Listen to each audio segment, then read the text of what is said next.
Thank you, Madam Speaker. On the issue of Ms. Brady that the Minister will not comment on, I have been working for 10 years with a constituent of mine named James Skinner, who has been desperately trying to get relief from a condition caused by a botched operation in 2011.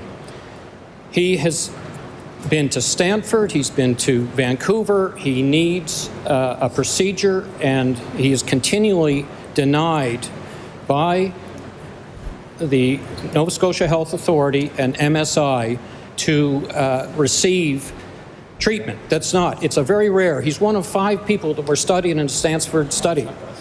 Will the minister agree to look into this and resolve it?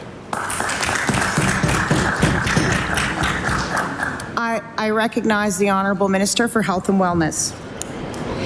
Thank you, Madam Speaker. And as I've said before, there certainly is a process that has been long-standing in Department of Health and Wellness. When people come forward with a variety of different treatments, there are a number of processes in place, and certainly some of the folks who served in Cabinet or as Ministers of Health will understand there is a very in-depth process in order to access treatments in Canada. It needs to be approved by the Canadian Drug Association, formerly known as CADTH. It needs to have evidence-based. It needs for clinicians to say that this is the expert pathway. These are not arbitrary decisions that are made by the Department of Health. The processes are there to guide us, to support us, and make sure that patients are getting evidence-based care. And when there is a different model, we do our very best to accommodate patients, but we cannot do everything. Order.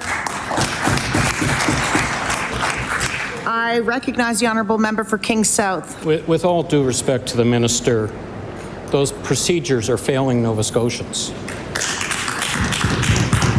10 years my constituent has pleaded. He's gone to the press. He's gone to various ministers. I've written this letter in November of 2022. I've hand-delivered it to the minister on April 3rd in 2023 in this chamber. I hand-delivered it again to the minister on March 26th at 6:24 p.m. in this chamber. My constituent got one call for information and never got a call back. This is failing Nova Scotians. The minister has the power, as my colleague has indicated, to intervene. Will the minister intervene on these cases? I recognize the Honourable Minister of Health and Wellness.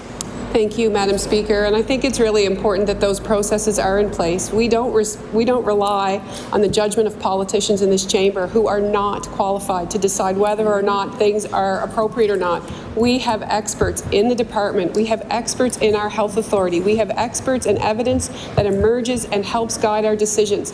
I know there are a number of emerging treatments. We are working very hard to stay on the edge of that. We are involved with life sciences. We are involved with technology. We are doing the very best we can, but we need to ensure that the procedures that we send people for are evidence-based and will in fact help them. And there are some times that cannot be proven. And I know that is difficult, but these policies exist for a reason.